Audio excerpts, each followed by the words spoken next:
Continuamos a nossa caminhada com bastante alegria, porque é motivo de alegria na conscientização, ver que todas as pessoas estão abraçando realmente essa causa, né? E é com muita alegria e gratidão que estamos aqui hoje, reunidos para caminhar em direção a um mundo mais inclusivo, mais compreensivo e, acima de tudo, mais respeitoso para todos. Hoje falamos sobre algo muito, muito importante, que é o autismo. O autismo, em primeiro lugar, não é uma doença, é uma condição que faz parte da diversidade humana. O autismo não é moda. Cada pessoa no espectro autista tem uma maneira única de perceber e interagir com o mundo. E é exatamente isso que torna a diversidade humana tão rica e fascinante. No entanto, para que possamos abraçar essa diversidade de forma verdadeira, precisamos de algo essencial, que é a informação.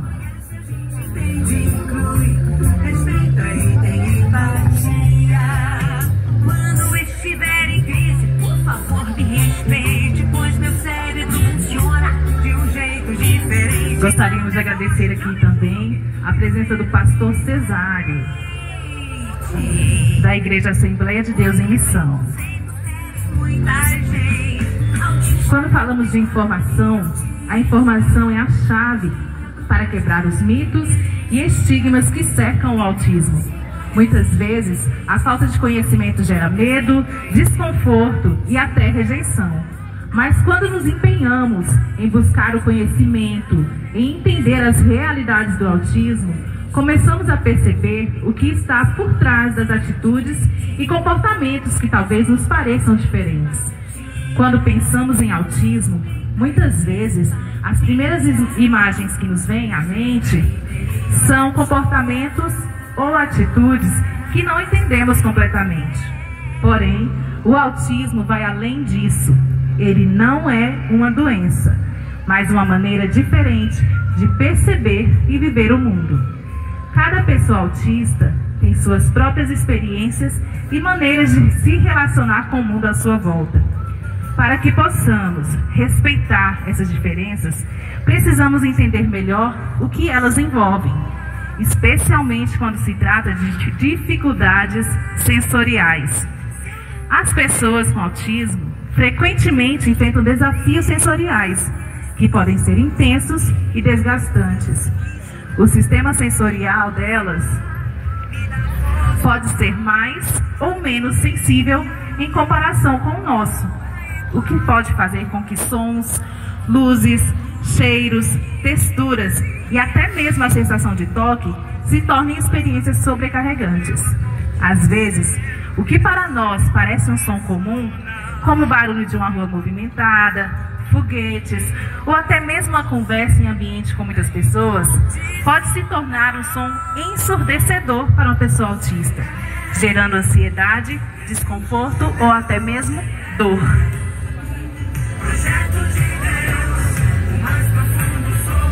Além disso, algumas pessoas no espectro autista podem ser hipossensíveis, o que significa que seus sentidos podem ser menos receptivos do que os nossos. Isso pode levar a comportamentos que parecem estranhos para os outros, mas que na verdade são uma forma da pessoa buscar ou regular estímulos sensoriais. Por exemplo, uma pessoa pode balançar o corpo ou bater palmas para ajudar a processar o excesso de estímulos ou se acalmar. Essas dificuldades sensoriais são apenas uma das várias camadas do autismo, e entender como elas afetam o cotidiano das pessoas é fundamental para que possamos ser mais empáticos e respeitosos.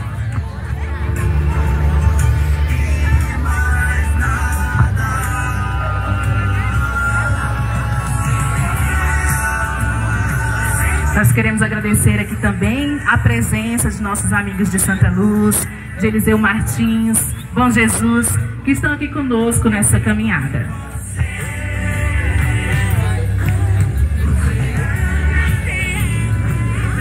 Palmeira do Piauí também.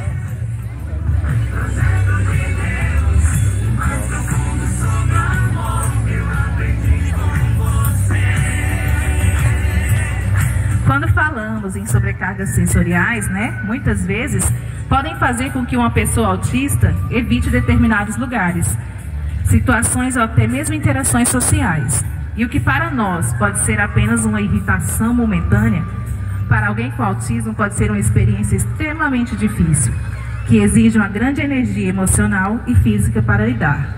É por isso que a informação é tão importante.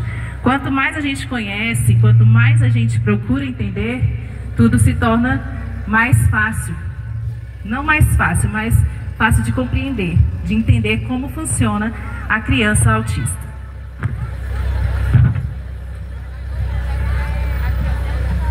Quando buscamos entender as dificuldades sensoriais que as pessoas com autismo enfrentam, começamos a desenvolver uma empatia genuína por suas experiências, ao percebermos que não se trata de birra ou de dificuldade de se adaptar, mas sim de uma forma de viver o mundo com outros desafios.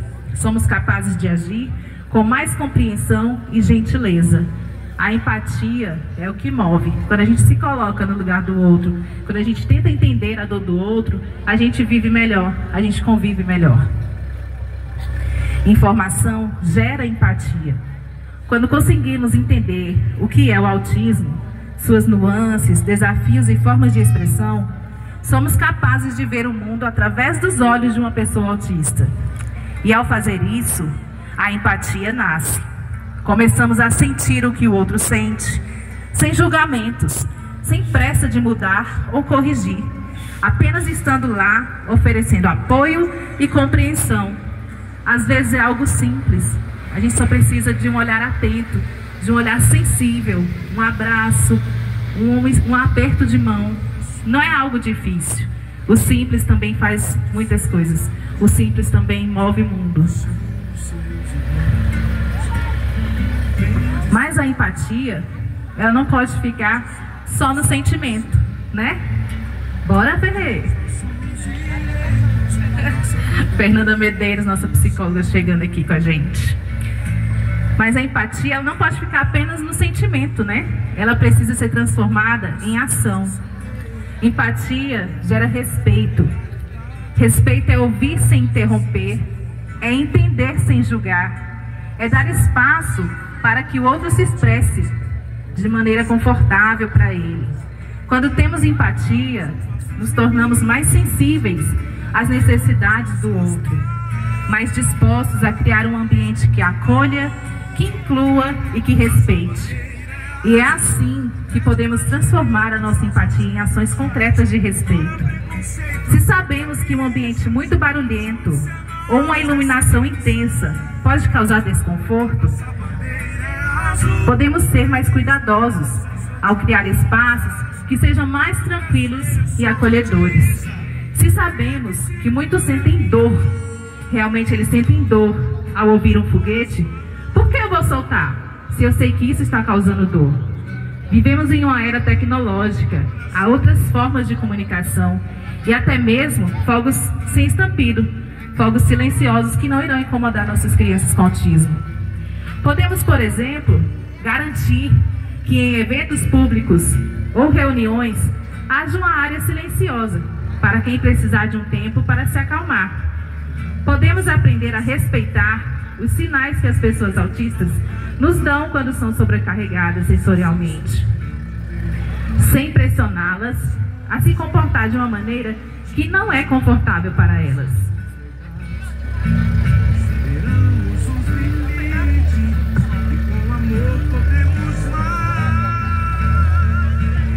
Respeitar as diferenças sensoriais é uma maneira de garantir que todos, independentemente de suas necessidades, possam participar da sociedade de forma plena e digna.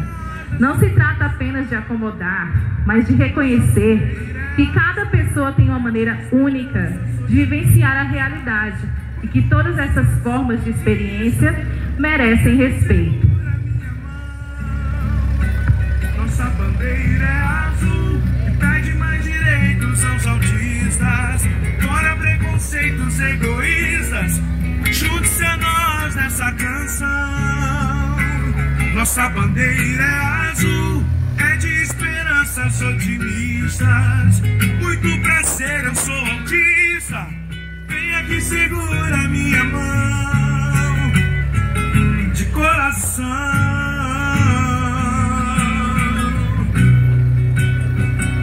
Coração.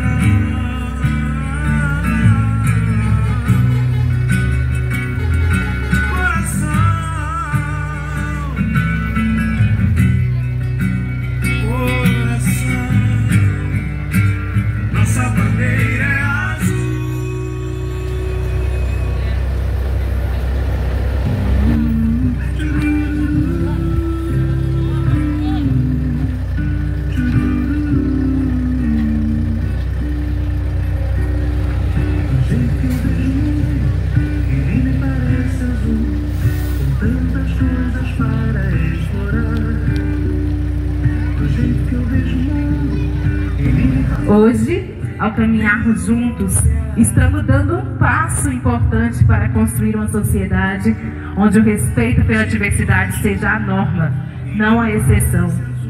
Uma sociedade onde as pessoas autistas possam ser elas mesmas, sem medo de serem excluídas ou mal interpretadas.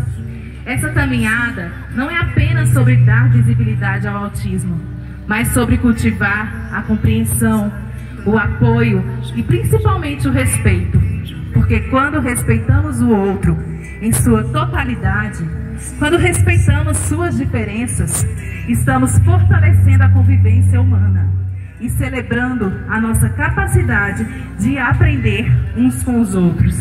E é nessa luta que todos nós famílias, estamos aqui juntos, dando as mãos em garantia do direito de nossos filhos, de nossas crianças. Porque não é privilégio, não são privilégios, são direitos.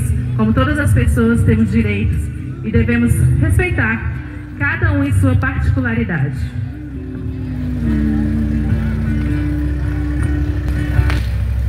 Cadê nossas crianças? Cadê os balões? Vamos levantar os nossos balões azuis, fazer aquela fotinho bonita e mostrar que é a força que nós temos, que juntos somos mais fortes, não é verdade? Você não é igual a mim, eu não sou igual a você, mas nada disso importa, pois a gente se gosta e é sempre assim que deve ser.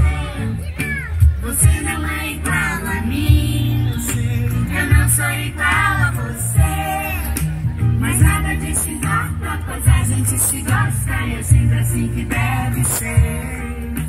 Você não é igual a mim, eu não sou igual a você, mas nada disso importa, pois a gente se gosta e é sempre assim que deve ser. Quanto mais informações nós temos, melhor. Hoje em Cristino Castro temos mais de 150 crianças com diagnóstico de autismo. Então, nós estamos trabalhando, na adaptação das escolas, na adaptação a conhecer, Temos que conhecer para bem adaptar, para bem poder cuidar de nossas crianças.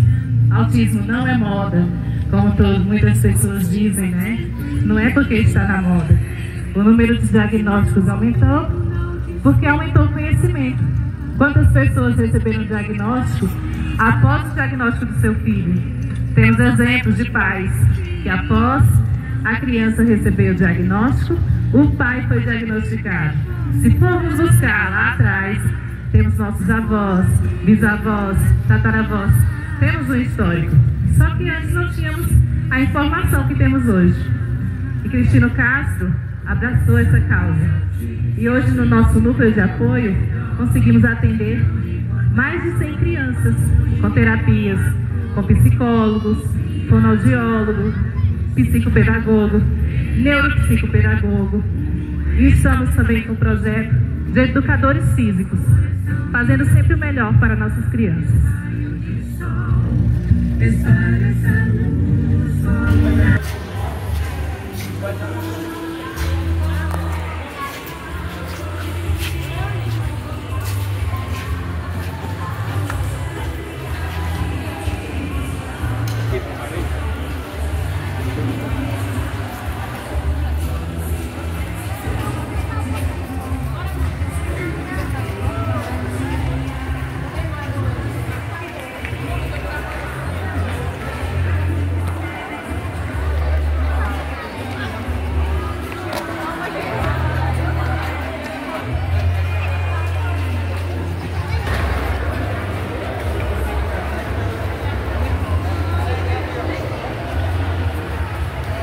Convidamos a nossa secretária de saúde, a senhora Marisa Rocha.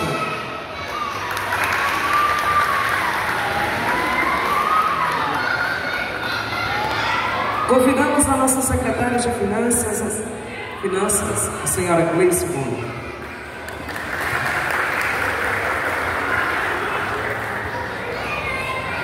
Convidamos a professora Rayane Marques, neuropsicopedagoga e coordenadora do NAMEI.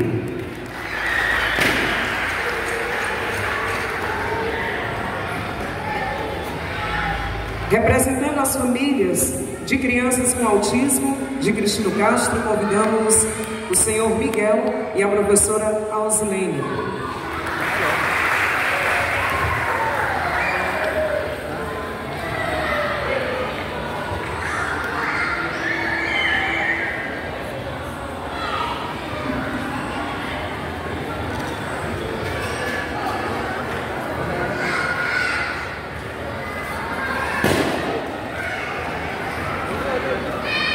E para iniciar oficialmente este evento, passo a palavra para a secretária de Educação, a professora Sônia Martins.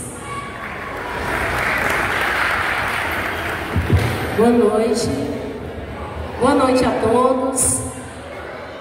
Sejam todos bem-vindos. É uma grande alegria esse momento muito especial para a nossa cidade, para as nossas crianças autistas.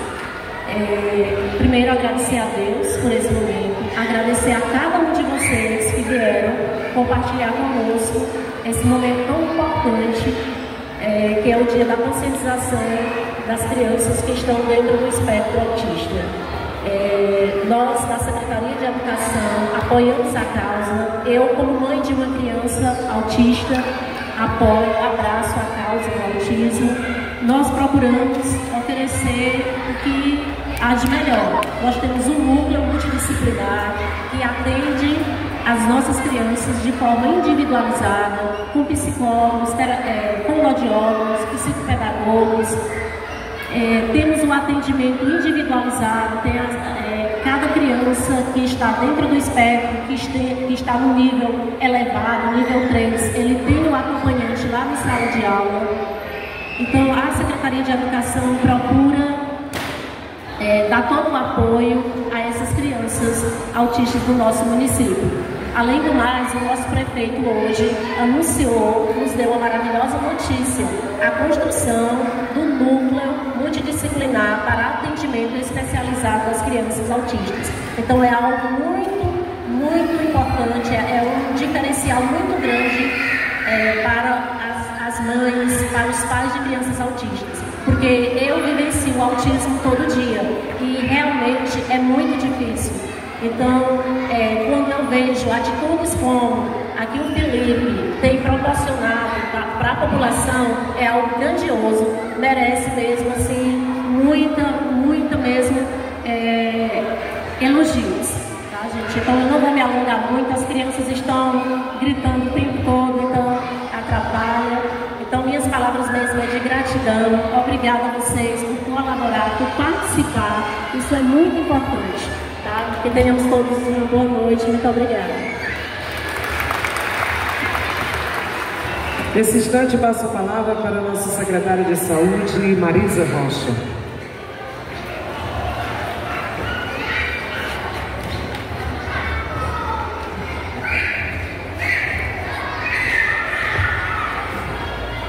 Boa noite a todos.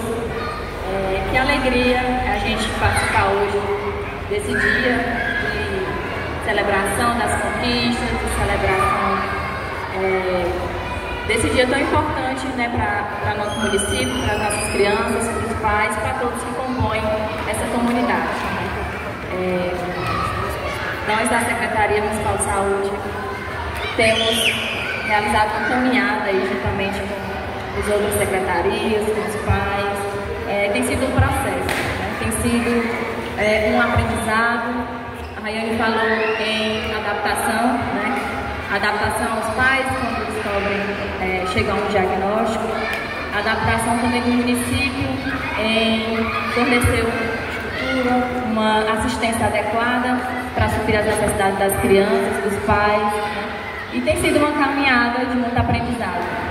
E a gente continua comprometido aí em prestar o melhor que nós podemos para conseguir assistir a todos os pais e crianças do nosso município. Então podem contar conosco e curtam o evento, perguntem muito o que vocês tiverem dúvidas e continuamos juntos nessa caminhada.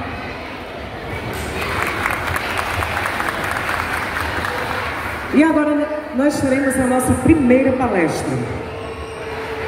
Teremos a nossa primeira palestra que trará sobre a diversidade do espectro do autismo, a importância de celebrar as particularidades de cada pessoa. Nesse instante, convido a doutora Maria Santos Reis, médica generalista, se especializando em psiquiatria, para compartilhar conosco seu conhecimento e sua experiência.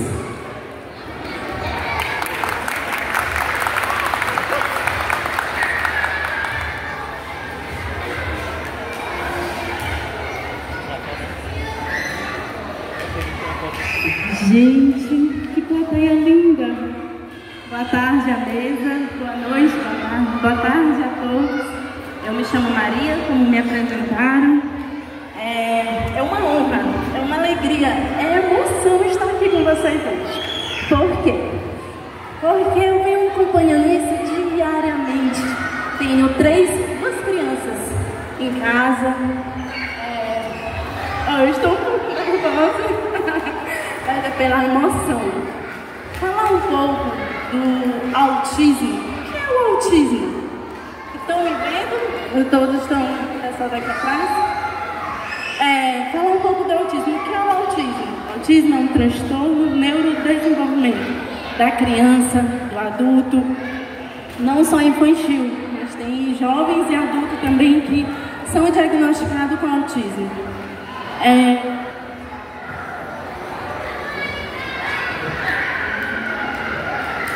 Comprometimentos. Quais são os comprometimentos? Quais são as características do autismo? São habilidades de integração social, habilidades de comunicação e presença de comportamentos e estereotipos. Razão de ser mais acometido entre 3 e 5 mais em homens do que meninas, mais meninos do que meninas. Interação social, o que está comprometido? A interação é a capacidade de perceber o sentimento, as respostas sociais dos outros. Eles são mais reservados, não são tão espontâneos, eles não se aproximam tanto de você. Você tem que passar confiança para eles poderem se aproximar, conversar, te olhar de uma forma, de você passar confiança para eles, eles estão todo o tempo contigo, do teu lado, mas eles precisam dessa confiança. A linguagem da comunicação é uma manifestação comportamental. Como essa linguagem de comunicação? Falar pouco, palavras restritas, palavras específicas deles. Eles têm e às vezes fala sem conversar. Às vezes o olhar deles é imprescindível. Eu acho que falar tudo isso, acho que isso a gente lê num material, num conteúdo de internet, mas o que é mais importante hoje é a gente observar. Eu como médico, vou dar exemplo como médico. Chegar um paciente para mim, eu tenho que observar ele a partir do primeiro momento que ele entrar no meu consultório. Como ele se comporta, se ele tem um olhar para mim, ele consegue me olhar, ter essa interação do olhar, se ele tem sensibilidade ao som, ao ambiente, à cor, o que incomoda. Então isso é que é importante, é você observar seu paciente ao primeiro momento. Como a gente observa isso? Todas as crianças de 0 a 5 anos, elas têm um acompanhamento chamado puericultura. E a partir daí, eu consigo observar, dar início a um diagnóstico. Doutora, quando eu consigo dar esse diagnóstico? Esse diagnóstico é de 2 a 3 anos. Eu consigo observar a partir dos primeiros meses de vida, mas o diagnóstico é realizado a partir de 2 a 3 anos. Doutora, como eu sei que minha criança tem um transtorno, que ele tem um TEA? A partir de pequenas manifestações. O olhar, os movimentos repetitivos. Não, toda criança tem sua... Toda criança é diferenciada. Cada um se manifesta de forma diferente. Não, eu tenho 2 sobrinhos. Cada um são totalmente diferentes um do outro. Então você tem que observar, tem que avaliar o que tem mais de especial neles. Eu acho que o amor, o acolhimento, o cuidado, a atenção que você tem pela sua criança, isso é imprescindível, gente. Isso você consegue observar em casa, na escola, na interação social, em qualquer ambiente. Então hoje, para mim, não como tia, como profissional, como educadora, para mim é o meu acolhimento com os meus meninos. Que isso sim é imprescindível, eu consigo fazer a diferença com eles, eu consigo receber, eu consigo eles confiarem em mim, que isso tenha confiança. Então eles confiarem em mim e dizer, essa é minha tia. E o tratamento são terapias comportamentais, psicoterapias. Para quê? Para estimular um bom desenvolvimento da criança, quanto mais precoce possível, melhor. Quanto mais precoce eu conseguir diagnosticar e poder avaliar, é uma coisa imprescindível para os seus filhos, para o seu vizinho, para o seu sobrinho. Isso é cuidar, estimular. Tem uma frase de um autor que diz assim: me ensina de várias maneiras que eu saberei aprender.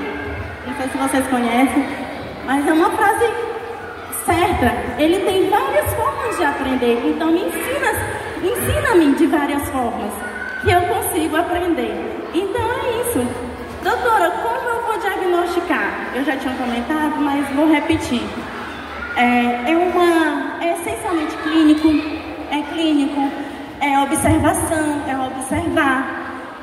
A partir do primeiro momento nas consultas de puericultura, de 0 a 5 anos, e estimulando o que você vê na sua criança, é você observar, é você ter um olhar clínico mesmo, mãe, tia, é você olhar e dizer assim, essa criança, ela precisa de um olhar diferenciado, ela precisa de um amor, um acolhimento, um cuidado. A palavra é essa, é um cuidado. Quanto mais informações você tiver, mais empatia você tem pela sua criança. E aí isso é diário, gente. Não é hoje. Hoje é um dia de conscientização. Hoje é um dia de conscientização sobre o autismo. Mas todo dia, quem é tio, quem é mãe, quem é professor, quem é todos os dias é uma luta diária. É um aprendizado. Eu aprendo todos os dias com meu sobrinho. Eu aprendo todos os dias. Todos os dias a Manuela me diz algo especial. E que eu tenho que tentar decifrar. Eu tenho que tentar decifrar. E é isso, gente. É coisas assim que a gente não sabe explicar. É o amor, é o cuidado e a empatia. Meu muito obrigada. Agradeço essa oportunidade incrível. E vocês também, parabéns. Porque o município é referência. É grandioso isso para os pais. Para quem precisa. Eu sei que ainda existe um pouco de tabu, ainda existe preconceito, eu fico triste com isso. Mães mesmo, entre familiares. Gente, eu vou contar um relato que aconteceu comigo na unidade básica de saúde. Eu recebi um paciente jovem de 16 anos. Ele chegou para mim com um certo quadro clínico. E ele disse, doutora, estou sentindo isso, isso, isso. Quando ele entrou na sala, gente, eu percebi que algo tinha especial nele. Quando ele entrou, ele sentou, ele se incomodou com o barulho do ar-condicionado. Ficou fazendo movimentos estereotipados, ficou fazendo balançando a cabeça. E eu disse, enfim, pois me conte, o que é que está acontecendo? Quando ele me contou, eu tive minha conduta, prescrevi a medicação. Quando ele viu a medicação, ele disse, doutora, eu não consigo tomar essa medicação. Eu disse, por quê? Eu tenho medo.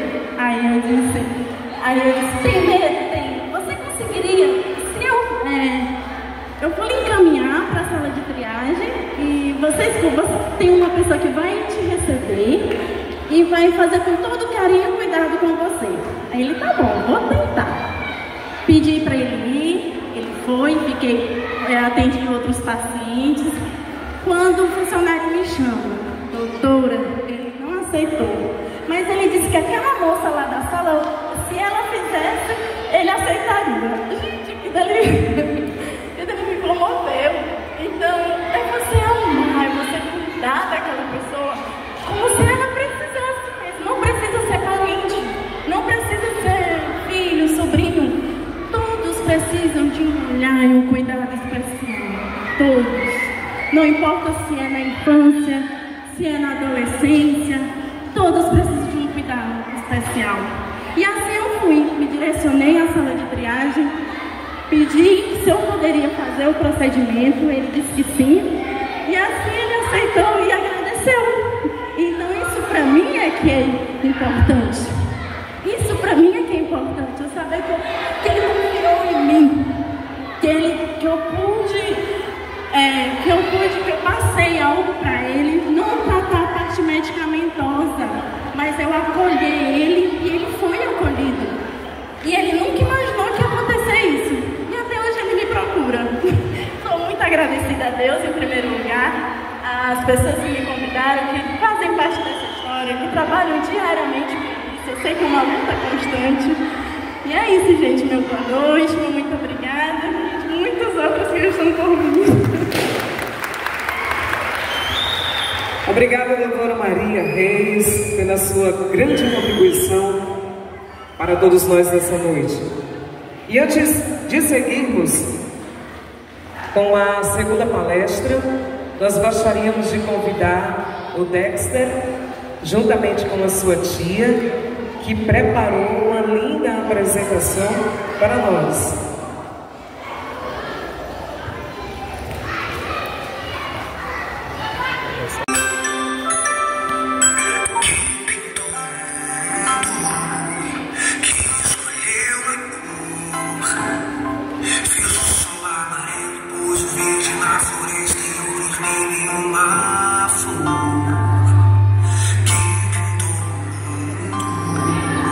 Que escolheu os tons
Parabéns, meninos. Que belíssima apresentação. Fernanda Medeiros.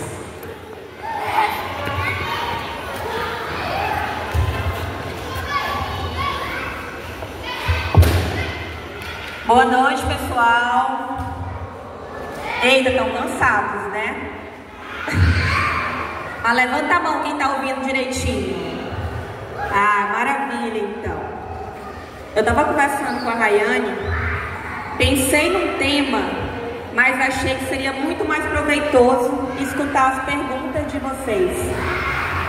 Cada pai, cada mãe que está aqui hoje, busca por um caminho para o seu filhote. Ou não? Eita, vocês estão fracos hoje, hein? Vou já buscar umas mães ali que eu tô vendo. Gente, como a doutora Maria, né? A doutora Maria Reis falou brilhantemente sobre o diagnóstico do que é o autismo, eu realmente queria pincelar com vocês algumas habilidades que são muito importantes para a vida. Quem aqui tem uma criança com diagnóstico? Levanta a mão, por favor. Qual idade? 7, 9. Tem pequenos, tem pequenos. 40 aqui também, gente, porque o autismo não tem idade. Eu acho que é muito importante. Eu estava escutando ali atrás uma professora falando o quanto era difícil há alguns anos atrás, porque não se falava sobre autismo, porque as crianças não eram respeitadas ou vistas de uma forma correta, respeitosa. Graças a Deus hoje não é a nossa realidade. Eu vi hoje mais cedo, quando o Felipe divulgou que abriu um núcleo, eu falei, meu Deus, Cristino Castro vai derrubar todas as cidades do sul do estado em referência do autismo. E isso é muito bom, que Cristino Castro seja um modelo para as demais cidades. Todas as cidades precisam. Então, gente, o que eu queria conversar com vocês? Atualmente, eu tenho recebido muitas perguntas, principalmente sobre o nível do suporte da criança. Mas eu coloquei, na verdade, o espaço que nós temos, colocamos um outdoor em Bom Jesus para simbolizar não sobre níveis ou sobre diagnóstico, mas sim sobre potencialidades. Levanta a mão aqui quem conhece as potencialidades dos seus filhos. No que os seus filhos são bons. Cadê os pais? O que, mulher?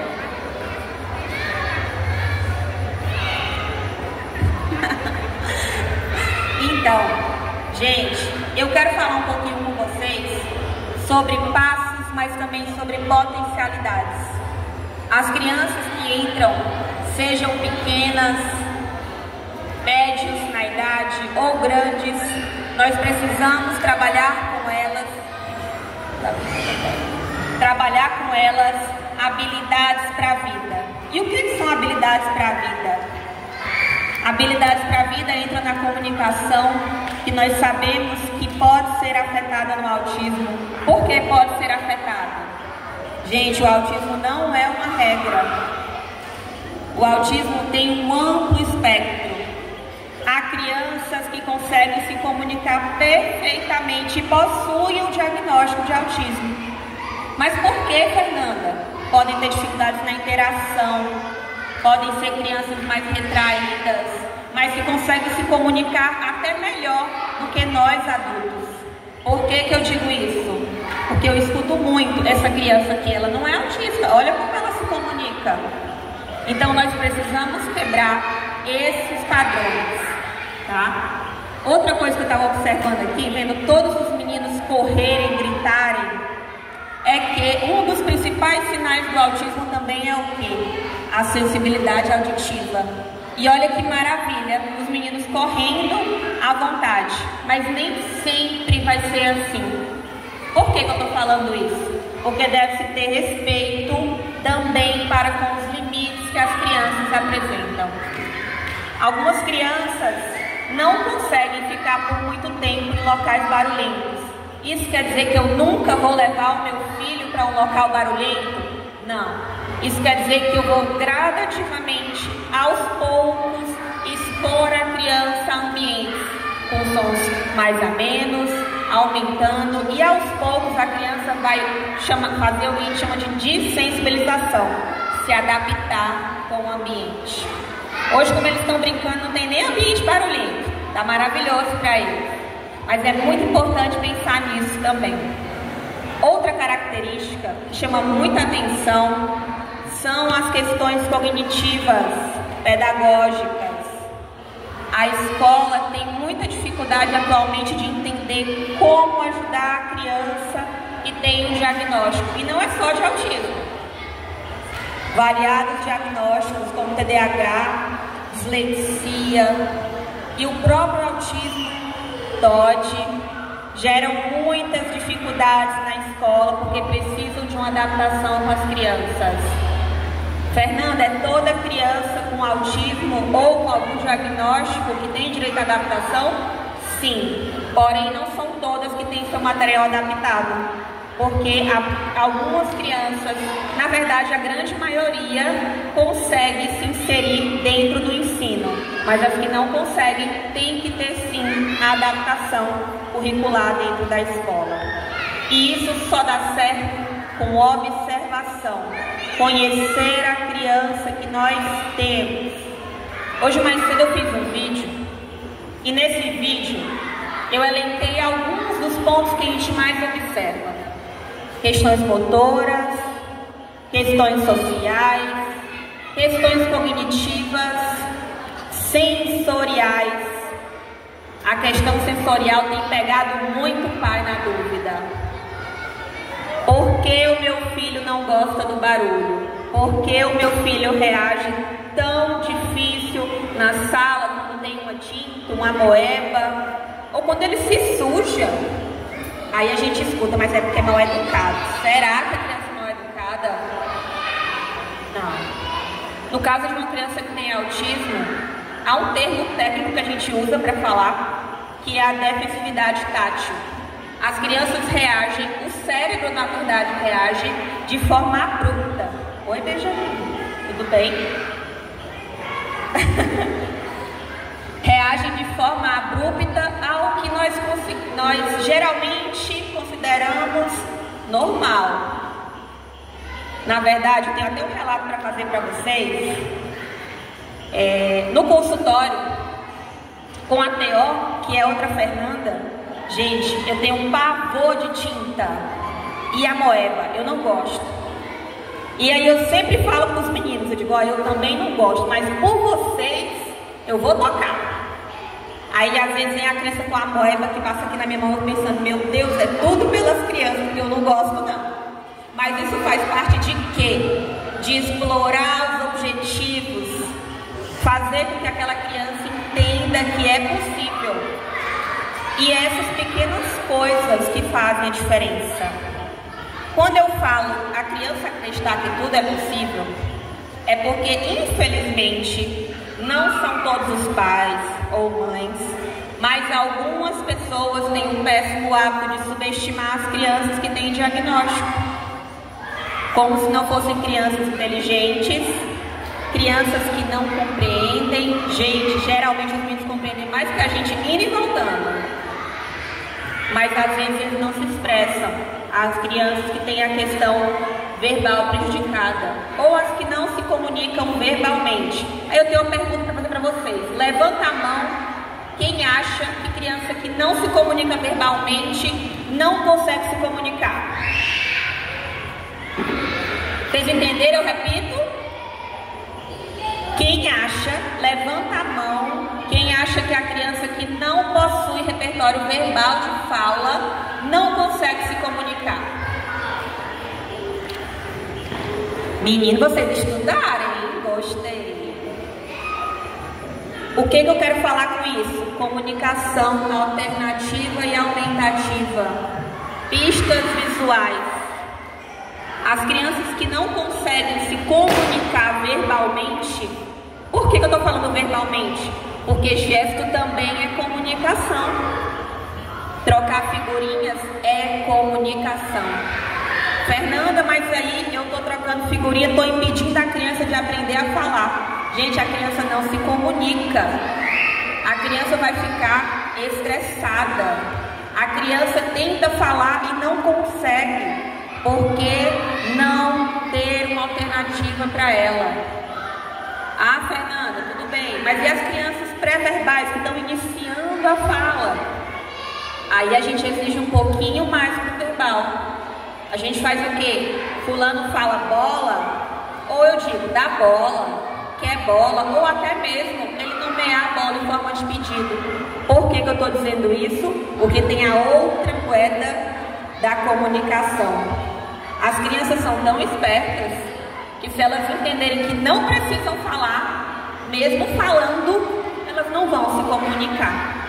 Porque é mais cômodo, gera mais conforto. Eu perdi as contas de quantas vezes no consultório eu sabia que falava, eu digo, só vou lidar quando você falar, tô esperando. E a criança ia lá, calma, eu digo, olha o carro, tá aqui. Mas por que eu digo, oi meu amor? Oi, Samu. Sim. Então, gente, eu quis trazer para vocês, na verdade, um pouquinho do que é o autismo. Mas eu acho que não só esse ano, o ano que vem, principalmente nós que convivemos, devemos disseminar também informação positiva. Por que eu estou falando isso? Porque, infelizmente, em muitos locais que se ouve a palavra autismo, se pensa em dificuldade. Nós precisamos quebrar também esse paradigma. Outra coisa. Antes de ontem, uma mãe perguntou, na verdade ela me falou, que não ia levar o filho dela num local porque as pessoas olham torto. E hoje mais cedo, eu fiz um texto falando sobre diferenças. Afinal, todo mundo aqui é diferente. Por que a mãe tem que ter vergonha de deixar o filho no local? Porque o outro vai achar estranho. Todos nós temos comportamentos. Todos nós temos momentos de regulação. Alguns mais contidos do que outros. Mas nós sempre temos. Às vezes tem gente que está conversando, está aqui mexendo o pé, que é uma beleza. Mas aí não tem diagnóstico, não está regulando. Está regulando sim, porque é do ser humano ter autorregulação. É do ser humano ficar assim com as mãos quando está nervoso, ou começar a olhar para o lado, para o outro, tá? Então eu sempre digo isso, para a gente olhar com mais afeto, porque nós também temos características de desregulação. Nós também temos momentos em que a gente não quer estar no local, mas vai, porque a gente aprendeu e não consegue fugir de todos os locais. Por que eu estou dizendo isso? A gente entra também no episódio de rigidez. Algum pai aqui tem um filho que é um pouco mais rígido? Rígido que eu digo sistemático, com rotinas, com regras. Alguém tem aqui? Mulher, vou trazer você bem aqui, viu? Vou trazer. Gente, não tem, mas eu vou falar um pouquinho sobre a questão sistemática das crianças. Algumas crianças têm padrões de comportamento. Pode ser ritualístico ou elas têm apego à rotina. Fernanda, rotina, por que rotina? Rotina gera previsibilidade para as crianças, facilita o processo para elas e para a gente também. Porque uma criança que sabe o que vem após, ela se prepara para isso. Uma criança que entra num ambiente que ela nunca viu, mas ela já viu por foto, por vídeo, ela já está pelo menos iniciando a ambientação com aquele local. Fernanda, mas rotina é ruim. Será que rotina é ruim? Levanta a mão quem gosta de ser pego de surpresa. Alguém aqui gosta de ser pego de surpresa no imprevisto? Alguém gosta? Eu não gosto não. A única diferença é que a gente aprendeu a resolver nossos problemas. Mas os meninos ainda não têm maturidade para isso. Eles estão iniciando no processo que é a vida. Então cabe a nós, adultos, eu no caso como terapeuta, pais, professores e toda a rede de apoio que acompanha a criança, ensiná-la sobre flexibilidade. Mas é muito importante que o primeiro contato seja um contato seguro, um contato em que a criança entenda que você está ali por ela também. Fernanda, por ela? Sim. Gente, quantas crianças brincam de jogos que a gente não entende aparentemente? E aí, cara? Eu vou lá e faço igualzinho a criança. Por quê? Para ela me ver como parceiro de jogo. Porque as interações restritas das crianças melhoram quando elas veem que a gente também enxerga o que elas estão mostrando. Se eu brinco igual e depois mostro o meu para ela imitar, eu estou ensinando uma habilidade. Ela está trocando tudo comigo e nem percebeu, tá? Então, assim, são muitas coisas. O universo atípico, ele é imenso. Muitas particularidades. Eu prometi que eu não ia falar muito, mas é difícil. Como é que tá meu tempo aqui?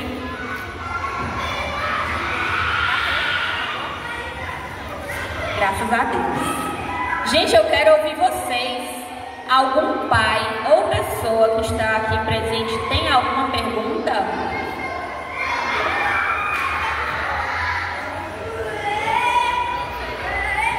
O quê? Gente, vou fazer um coro aqui. Aproveita a oportunidade. Ninguém tem dúvida? Mulher, ninguém tem dúvida. Gente, então é isso. Antes de finalizar, eu queria agradecer pelo convite da Rayane.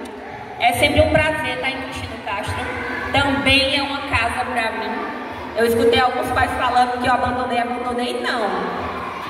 Estou aqui, sempre que possível. Vim correndo do trabalho, foi? Dei um pulo para vir para cá. Mas vim também pelo amor que eu tenho pela cidade, pelas crianças.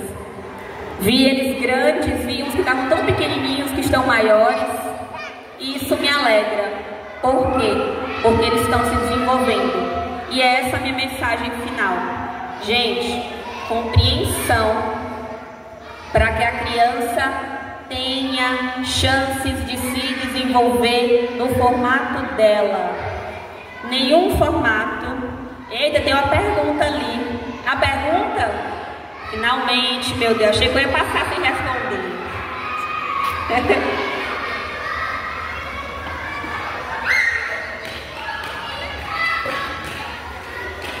Vou entregar.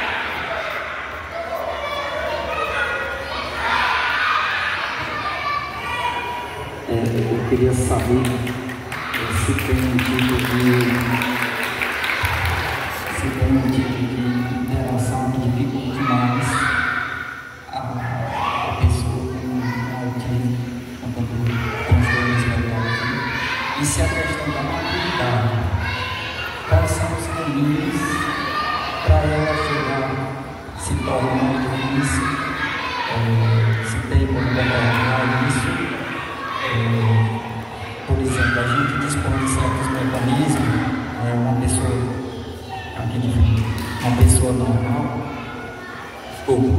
uma pessoa típica, com condutas típicas, né? Você dispõe de certas coisas assim, por exemplo, como a malícia, por exemplo, de um certo ato, de ver que aquilo dali visa algum fim que você não vai gostar muito daquilo. E se isso é afetado na pessoa que tem essa dificuldade de interação do espectro autista, basicamente. Não sei se eu entendi. Deixa eu ver se eu entendi. Você perguntou, primeiro da interação.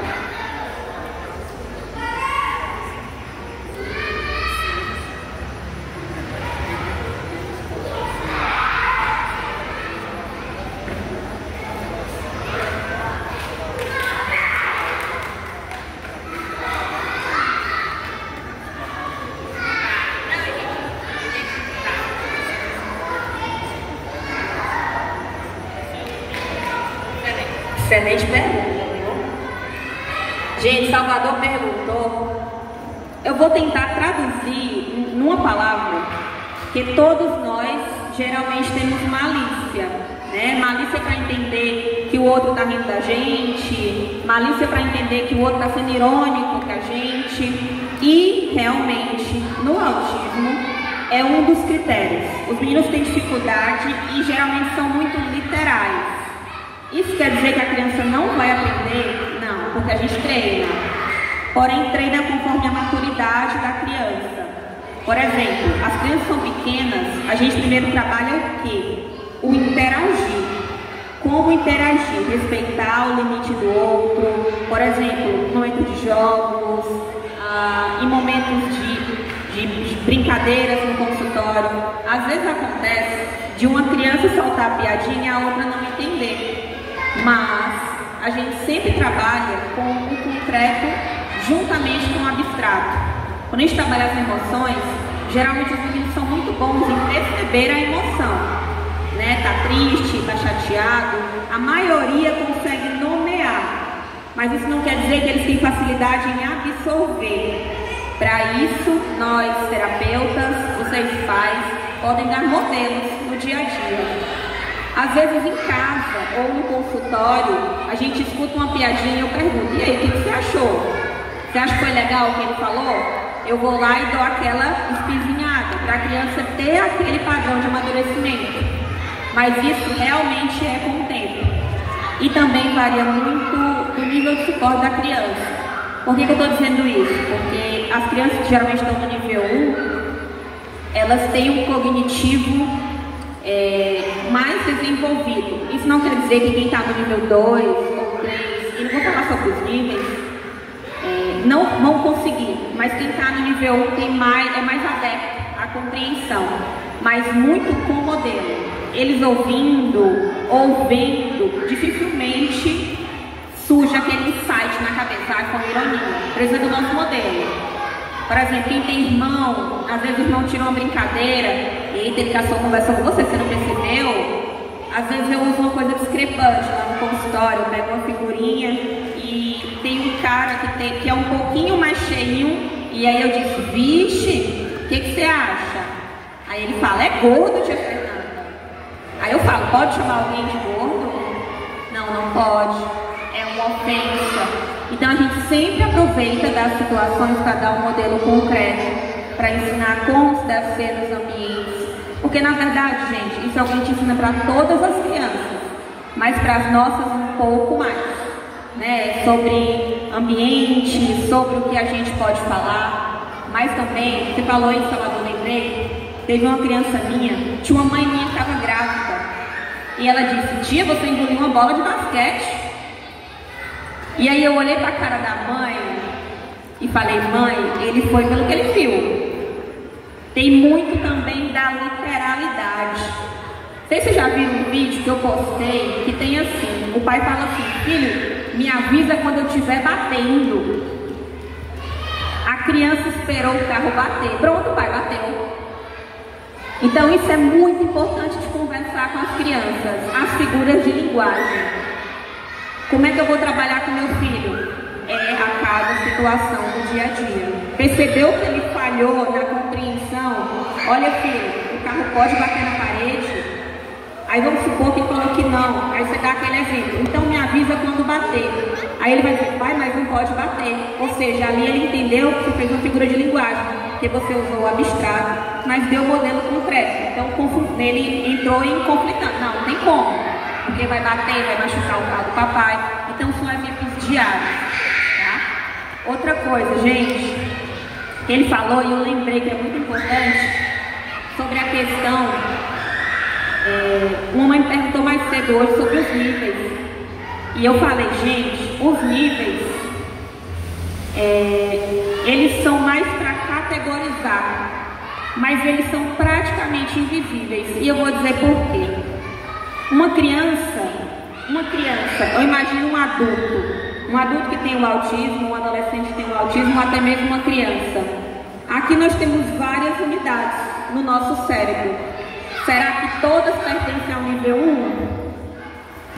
Será que todas pertencem ao nível 2? Então não. Hoje se coloca o nível mais para fins de categorização. Mas tem crianças que estão no suporte nível 1 em habilidades de autonomia, mas quando é para interagir, não são boas de interação, então amplia o nível para o nível 2. Isso é muito importante de observar. Dizer que a criança é nível 1 ou é suporte nível 1, nem sempre é verdade. Tem que observar e dizer, ela tem facilidade nisso, ela tem dificuldade nisso, e assim, até para facilitar qual habilidade a gente tem que trabalhar, tá? Mais alguma pergunta?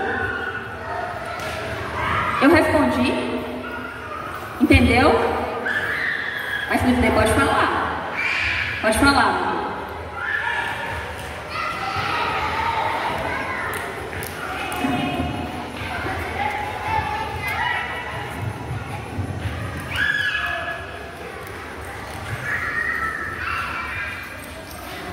Gente, uma pessoa perguntou como é que faz para acalmar uma criança que está em crise.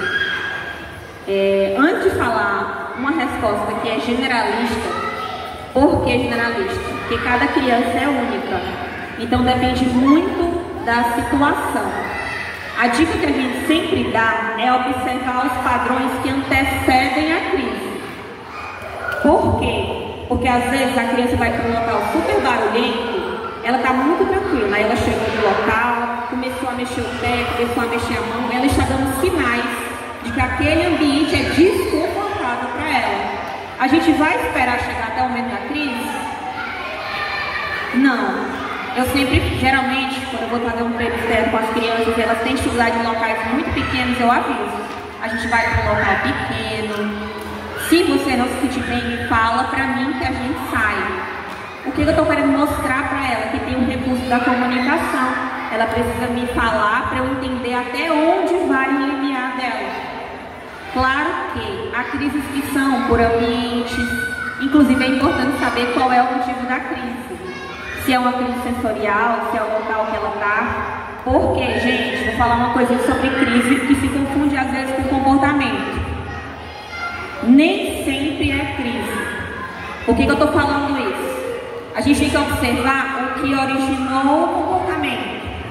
Às vezes a criança começa a se jogar no chão, a chorar ou a gritar, porque simplesmente o pai falou, agora é hora de ir embora. E a criança não quer ir embora. Ela se joga ali no chão, a pessoa fala, está dando uma crise. Uma crise não, ela está respondendo com protesto. Então levanta a mão quem nunca viu uma criança se jogando no supermercado. Gente, ninguém nunca viu uma criança se jogando no supermercado, nem na pracinha. Eu tô vendo os sorrisinhos aí que estão respondendo, nem estão levantando a mão. Mas eu tô dizendo isso porque é muito importante diferenciar o que é uma crise do que é um comportamento. Às vezes, a gente mesmo ensina para a nossa criança como ela se comportar. A criança às vezes está tão adepta a ter tudo no tempo dela, que no dia que ela não tem, a confusão é grande. E ali não é crise. É muito importante diferenciar uma crise de um comportamento. Mas geralmente mora no antecedente. Geralmente crise tem base sensorial. Então locais com muito barulho, crianças correndo e às vezes a criança tem uma sensibilidade, coloca a mão no ouvido, já está sinalizando que está incomodando, tá? Então é muito importante entender essas diferenças. Deu para entender um pouquinho? Combinado. Mais alguma pergunta?